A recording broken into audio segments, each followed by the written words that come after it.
My name is Madeline Scott. I'm 29 years old. For 3 years, Paul Martinez was the person I built a small, private life around. Grocery lists, Sunday playlists, his obsession with roast coffee, my stubborn way of folding laundry. It began like most quiet romances. Steady, dependable, a soft accumulation of small mercies. We were a team. I told myself I liked the predictability. It felt safe. The change happened slowly. The way a hairline crack widens until glass shatters. At first it was small, a worried text asking who I was with, a joke about checking my location. He'd pop up at my office on a Tuesday afternoon with a latte because he happened to be in the neighborhood. He called more. He expected me to answer. If I didn't, he called again. If I was 5 minutes late, his voice turned thin and cold. He learned to make silence feel like accusation. Look, I should say this plainly. You can love someone and still be terrified of them. The terrifying thing about Paul wasn't the shouting. There was little of that in the beginning. But the slow subtraction of my autonomy. He revised the terms of the relationship without asking. He made boundaries elastic and then blamed me when I tried to make them solid. I work with Bethany, bright, impatient with small talk, the kind of friend who will steal your fries but also bring soup and check in after a rough day. She never asked for much of my life. She only wanted to be real. One afternoon, her car came back to the office with the driver's side neatly scored, a long, angry gouge. She sat on the curb and cried until I wrapped my jacket around her and called the building manager. Security footage was fuzzy, but there was a figure. We both had the same thought, the same heavy, sickening recognition that comes when the patterns in a nightmare match the world. I confronted Paul the way you confront someone you still love but no longer trust, calmly, with the evidence folded between us like paper knives. He shrugged and smiled the way people do when they think they're being clever. "It was an accident," he said. "You're overreacting." But later that night, when I found out he'd been the one to key her, he was defensive in a way that made my stomach clenched. She needed to learn boundaries, he told me, like he was writing a moral ledger I didn't ask him to balance. The final straw is a phrase people use because it's tidy. In truth, it's a ceremony. There are always many small breaks before the one you call final. The real thing that made me leave was a late-night call when he realized I'd packed a bag while he was at the gym. I left him a note, a clean sentence, nothing dramatic, that I'd take the rest of my things later. I called Malik, a friend who knows how to listen without fixing. I slept on his couch, and for the first time in months, I felt a sliver of air. He called 23 times that night. When I finally picked up, his voice was the low, predatory thing I'd been trying to excise from our life. "You can't just leave," he said. "It's over," I said. My voice didn't shake as much as I thought it would. "Paul, I'm not coming back." He laughed, a sound I once liked, and then the sentence that made my blood run cold. "If you leave me, I'll destroy you. I'll make sure everyone knows what kind of person you are. Your job, your friends, your family. They'll see the real you." I did the one thing I had thought of and dreaded for months. I told him, in a small, flat voice that belonged to someone who had stayed too long, "Are you threatening me?" He didn't answer the question the way most people do. He tried to gaslight the shape of the words. "It's not a threat, it's a promise." My hands were shaking. I told him, almost without thinking, "Can you say that again? I need to document it." There was a pause, a choked inhale. "You're recording me," he said, furious and immediately calculating. "That's illegal." I'd already thought about this. I'd checked. One-party consent in our state. The law was boring and cold and, in that moment, my only ally. "I'm recording," I said, for my own protection. "Continue." He swore and mouthed something about me trying to make him look bad, but he kept talking. He promised to ruin me. He promised consequences that sounded like a list. My employer, my mother, my reputation. He promised an elegant destruction. When he hung up, there was an aftertaste of thunder. I uploaded the recording to 3 different cloud accounts before breakfast. I saved every text. I screenshotted his posts. I started to make a ledger of everything he had access to. My shared passwords, his knowledge of my family's routines, the dates my sister would visit. My hands shaking became a discipline. Document, timestamp, save. This is where the story changes from private collapse to calculated war. Paul has always had a knack for theater. his manipulation started to look less like passion and more like planning. He tamped down the big blow violence and trained for slow attrition. It was strategic, small, believable lies, calls that read like concerned friends, public displays meant to confuse onlookers into thinking I was the problem. The strain of being gaslit is wearing. You start to doubt whether the pattern is real. That's part of the strategy, to isolate and erode. I thought of the notebook the next morning without meaning to. In my mind, it was a prop from a horror movie, a bundle of obsessions written in a fever. I imagined Paul scribbling plans like a director staging a scene. Later, I would find out that imagination was far kinder than reality. Before I left that apartment for the last time, I took photos of everything that mattered: leases, receipts, the little things that anchor you to the life someone else can weaponize. I made copies and seeded them in places he wouldn't look. Cloud folders unknown to him, emails to a lawyer friend named Dimitri, whom Malek recommended. I told myself these were practical steps and not cowardice. I called my mother and explained plainly what had been happening. She told me not to engage and to go somewhere safe. That night, lying on Malik's couch, I couldn't sleep. Every creak sounded like a footstep. Every notification sent a cold flare to my stomach. I replayed the phone call and felt a curious shame, not because I had done anything wrong, but because I'd stayed long enough to love someone who could say those words with such easy certainty. Before dawn, I opened my laptop and backed everything up again. I wrote a short note to myself, the kind you leave in the margins of a book to remember the day. Believe the threats. Document the threats. Don't let charm rewrite behavior. There was no heroic exit. There was only one decisive act. I refused to let him control the narrative of my life any longer. I refused to let fear be my currency. That decision would cost me sleepless nights, therapy, money spent on lawyers, and the dismantling of the world I had built with him.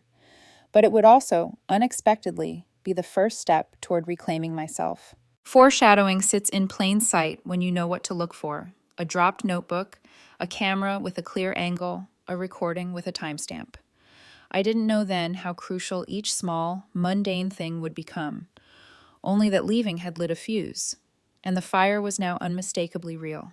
The escalation didn't feel cinematic in the moment. It felt petty, vindictive, spread across days like a rash. But petty is a shape of violence, and violence is a shape of control. At first, it was the small things that made my stomach drop. Paul changed the Netflix password we shared, so my queued shows vanished like a breadcrumb trail. Petty, yes, but there's a meaning behind every petty thing, an attempt to unsettle, to remind you someone can interfere with the routines that keep you anchored. Then the calls started. His voice, when directed outward, was theatrical, concerned, pleading, a wounded lover who had been abandoned.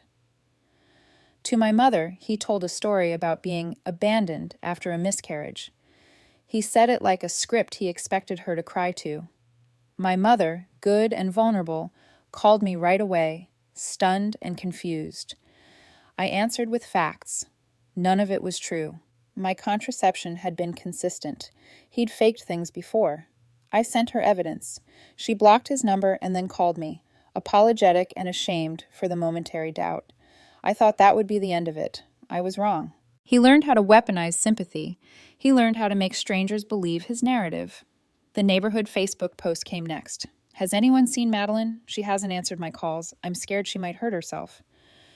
The post included a photo of me looking tired at my kitchen table, a photo he'd taken without asking. I had to call the police while my phone buzzed with messages asking if I was okay.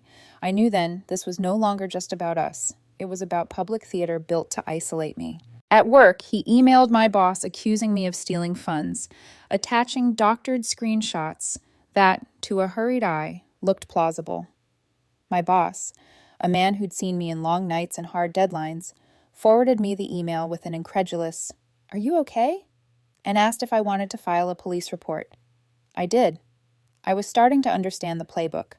Contaminate my reputation so that when he painted me as unstable, the smear would find purchase. Bethany's tires were slashed on a Wednesday. She called me from the parking lot, breathless, cursing, hands shapeless with cold. Security footage showed a hooded figure in the lot at 3 a.m., the camera grainy, but showing the gait I knew. People who care about you will look at the footage and say, it could be anyone.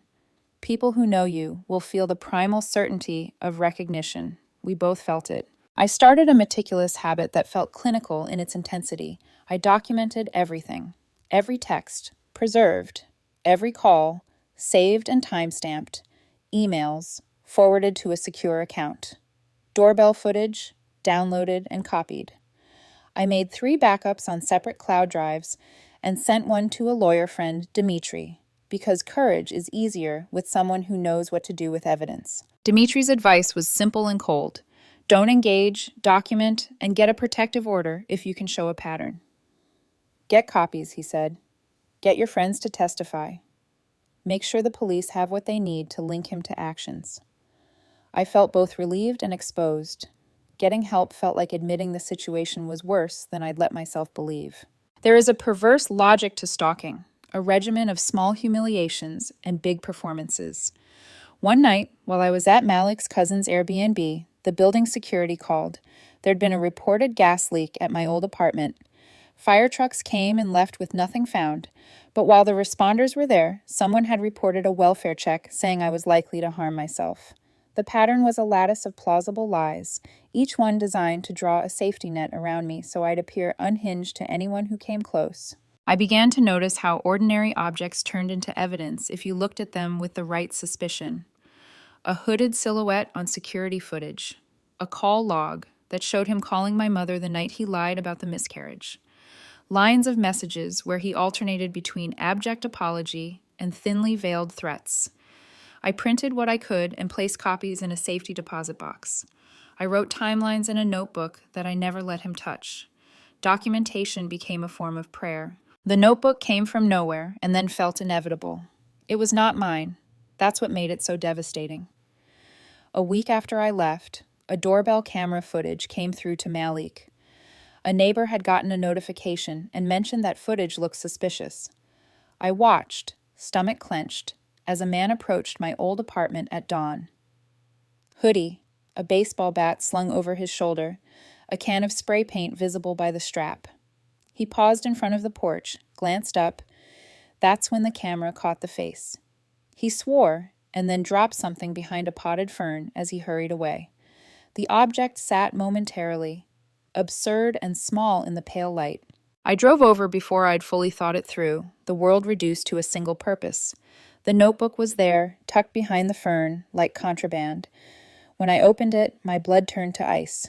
Pages upon pages of plans, checklists, sketches of my apartment layout, my work schedule, license plate numbers, Bethany's address. There were timelines for discredit and escalate and references to false welfare calls and planting evidence. Certain pages were checked off. Little boxes clicked in ink, like someone keeping efficient notes.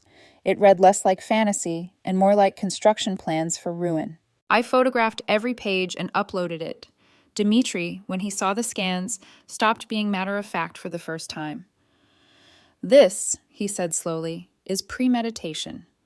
He told me not to touch it further and to bring physical copies to the station immediately. At the police station, Officer Ramirez listened with a face like stone. "This is textbook harassment," she said, "but we need to connect the dots." She paged through the notebook, the pages whispering in the fluorescent light. "If we can show the notebook ties to the incidents, to the tires, to the gas call, to the emails, we can take action."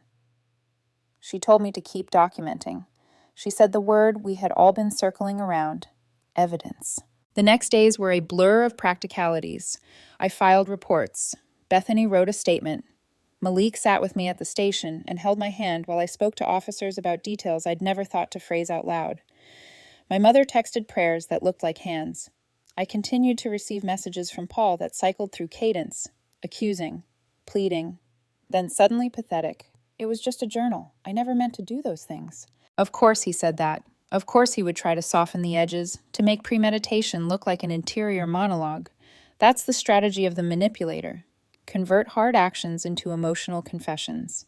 It's easier to make the world believe I was mad than I planned. But the notebook was more than a confession. It was a map. Foreshadowing in my head took the form of a courtroom I'd only seen in dramas. A judge peering over glasses, asking for clear answers. A lawyer tearing apart an argument until the truth lay exposed. I imagined Dmitri in a suit that looked like it belonged to someone who'd argued 100 such cases, his voice calm, exact. I imagined Paul in front of the bench, trying the old line of wounded innocence and failing. But between that imagined bench and the exhausted reality were days of fear. A late-night text, his number anonymous, told me he knew where Malik worked. Another message referenced Bethany's evening class schedule. Each message was a reminder that even when the law started to move, the personal danger remained immediate. So I did the ugly, unromantic things bravery demands, changed my routines, set up new cameras, staggered meetings, told people not to post my schedule. I kept saving copies of emails. I forwarded the notebook scans to Dmitri and the detective. I printed the timestamps. I made a list of witnesses. Each small procedural act felt like a stitch in a shoddy life vest I was sewing myself. At night, I tried to sleep and found my brain on rewind, watching the scene where he had been caught on camera. The image burned like a portrait. I found myself thinking of Bethany's face the night she sat on the curb, of the way she kept saying, "I don't understand why someone would do this." We were figuring out the answer together. Someone who had loved too possessively, someone who viewed control as entitlement, someone who would do anything to keep a life that was unraveling. There was a moment, standing under the fluorescent light of the precinct with a dozen pages of evidence, when I felt suddenly unreasonable gratitude. Gratitude that I had listened to the small, insistent voice in my chest that told me to document and to keep going. The worst parts had not yet happened, but the architecture for them had been built. The notebook made that architecture visible. And when threats become plans on paper, they are no longer specters. They are charges. I left the station with a court date penciled in and a stack of copies that smelled faintly of officiality. I went home to Malik's guest room and sat on the edge of the bed, exhausted in a way that felt like settling a debt. There was one last thing I did before I slept. I recorded a short message into my phone.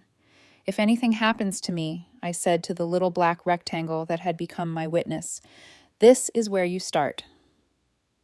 It felt both childish and fiercely adult.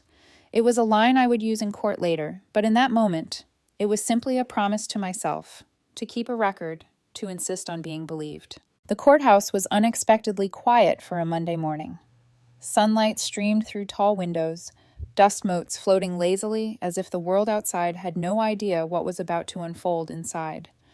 I adjusted my coat nervously, the notebook pressed against my side like armor, Dimitri's calm presence at my elbow anchoring me.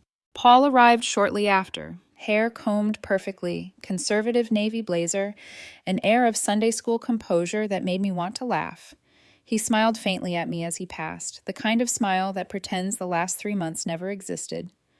Behind him, a man in a crisp suit, Morrison, his lawyer, moved with an almost theatrical confidence, whispering in his client's ear. I guessed the fee. It had to be substantial. Judge Holloway entered, older, no nonsense, eyes sharp enough to cut through pretense. She glanced over the paperwork, her lips pursed, and then looked at Paul. He shifted slightly in his seat, unease momentarily breaking the polished mask. Dmitri was methodical. He laid out the timeline, the threatening phone call, the recorded threats, the harassment of Bethany, the vandalism, the fabricated welfare checks, and finally, the notebook. Each piece of evidence seemed to weigh heavier than the last, pressing into the courtroom air. Morrison objected at almost every turn, trying to frame the notebook as stolen property, inadmissible because it wasn't physically in the possession of the plaintiff at the time. The judge didn't flinch. "We have video evidence," she said, voice flat. "Doorbell footage places the defendant at the scene, dropping the notebook herself." She paused. "Let's proceed with the evidence." I watched Paul, 30 feet away, his hands twitching in the polished mahogany pew. For the first time, the pretense faltered. His jaw tightened. His voice, when he tried to speak, sounded like it belonged to someone else, defensive, brittle, almost panicked. "This is not what it looks like," he said, voice trembling despite himself. I didn't mean to do any of it. It was a journal, just planning, thinking. It wasn't real." Dmitri didn't even blink. "Your Honor, this notebook contains detailed plans for slashing tires, falsifying police reports, planting drugs in a vehicle, contacting ex-partners to fabricate assault charges, all of which have either occurred or were intended to occur. These are criminal acts." Paul's face shifted in real time. from calm to disbelief to desperation. He opened his mouth, then shut it again. Morrison attempted to interject. "Your Honor, my client was emotionally distressed." Judge Holloway raised a hand. Silence fell. "Ms. Jones, were these plans executed or intended to execute against Ms. Foster and others?" Paul's mask completely fell away. He was going to leave me. After everything I did. I gave him 3 years. I deserve... Her voice cracked, the fragile composure gone, leaving raw anger and panic. "I decorated his apartment. I pretended to like his friends. I deserve to be recognized." I sat frozen, adrenaline and disbelief warring with relief. The truth, the person behind the charm, the manipulations, the gaslighting, was standing before me, exposed, unmasked. Judge Holloway's voice was calm but firm. "Ms. Jones, based on the evidence, the court grants a permanent restraining order. No contact for 5 years. You will maintain at least 500 feet distance from Ms. Foster, her home, her workplace, and any location she frequents. You will also refrain from contact with Ms. Thompson and surrender any weapons." Paul's face paled. Morrison whispered urgently. She didn't react. "And," the judge continued, flipping through the notebook, "I am forwarding this evidence to the district attorney for potential criminal charges, including harassment, vandalism, conspiracy to commit false imprisonment, and filing false police reports. Ms. Jones, you may want to prepare for criminal prosecution." Her mouth opened. No words came out at first. Then a strangled scream. "This isn't over. You'll regret this. I'll make you pay." Judge Holloway raised a single eyebrow. "You just violated the order I issued 30 seconds ago." A bailiff stepped forward. Paul was handcuffed in the courtroom. The murmurs of spectators swelled, whispers of disbelief and horror. I felt a tremor run through me, a mixture of fear, disbelief, and a quiet triumph. The immediate threat, the carefully orchestrated web of manipulation and danger, had been severed, at least for now. My lawyer gave a small nod. Dimitri's expression softened ever so slightly, acknowledging the long hours, the careful documentation, and the meticulous preparation that had brought us to this point. I didn't celebrate. Not yet. Instead, I exhaled slowly and reminded myself that the ordeal wasn't fully over. Legal consequences would unfold, and Paul's obsession didn't vanish with handcuffs. But for the first time in months, I felt the weight of fear lifting, if only marginally. As I left the courthouse, Bethany waiting outside with a relieved hug, I realized how close I had come to losing control entirely, to someone else dictating my life with threats, lies, and premeditation. The notebook was safely zipped in a protective folder, evidence of survival and proof of what he was capable of. I also realized something else. The theater of manipulation always leaves traces, and evidence is both shield and weapon. My survival, my sanity, had hinged on noticing, documenting, and acting before it was too late. Every small act of preparation, every recording, every screenshot, every backup had mattered. That night, back at Malik's Airbnb, I sat quietly, letting the adrenaline ebb. I realized that the danger hadn't just been physical, it had been psychological, a slow erosion of self-trust and autonomy. Recognizing it, naming it, and acting against it had been the only antidote. And somewhere in the dark, I promised myself I would never ignore the red flags again. Not for anyone. The legal case moved faster than I expected, which was a small mercy. Dimitri had prepared everything meticulously. The notebook scans, recordings, witness statements, photos, timestamps.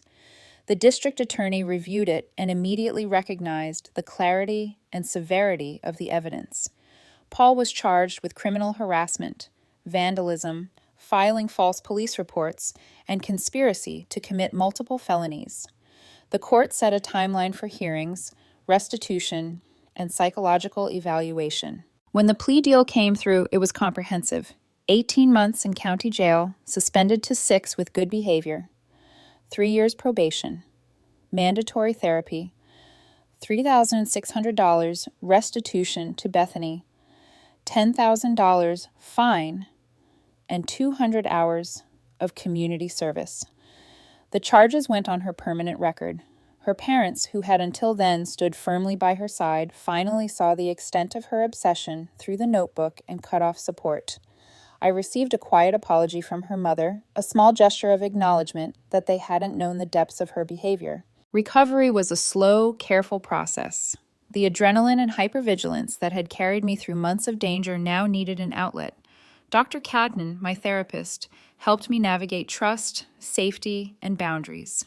I began to understand the mental toll of manipulation and control, the subtle ways fear corrodes daily life, how paranoia becomes a necessary survival tool, and how reclaiming personal agency is a gradual process. Bethany and I rebuilt our friendship in a way that felt sacred. The shared trauma had bonded us. We laughed again over small things, celebrated victories, and created a cautious support system. We even joked about forming a Survivors of Paul group, a darkly humorous acknowledgement that the past was terrifying but survived. I became meticulous about safety, cameras, background checks, security routines, and small barriers that gave me peace of mind. The notebook, once a terrifying artifact of premeditation, became a reminder of what I endured and survived. I stored it in a safe deposit box, a tangible proof that instincts matter and documentation saves lives. Even now, months later, I remain cautious. Paul served 4 months, but immediately upon release, he violated probation by creating a fake Instagram account to view my stories. I reported it. He was sent back for 60 days. His obsession had not disappeared, only been temporarily constrained. That lesson was hard. Danger isn't always eliminated, but it can be managed. I returned to dating, slowly, carefully. Trust is no longer automatic. Background checks and caution have become tools, not paranoia. I learned to listen to the quiet voice that had urged me to document, to act, to prioritize safety over comfort. I learned that survival is not passive. It is deliberate, methodical, and often lonely. The notebook, once a horror in paper form, is now a relic of triumph over manipulation. I sometimes open it, shiver, and remember how close I came to losing everything. It is a lesson I carry. When someone threatens you, believe them. Document, act, survive. I still feel the echoes of fear, the residue of months spent under his shadow. But I also feel empowerment. I reclaimed my life, my autonomy, and my sense of self. For anyone listening, anyone who might recognize the patterns I ignored for too long, you are not crazy, you are not overreacting. Trust your instincts, protect yourself, and never, ever underestimate the power of documentation. I am Madeline Scott. I survived, and I am determined that the story of what happened, every threat, every manipulation, every terrifying plan, will serve as both warning and guide for anyone who might one day face someone like Paul.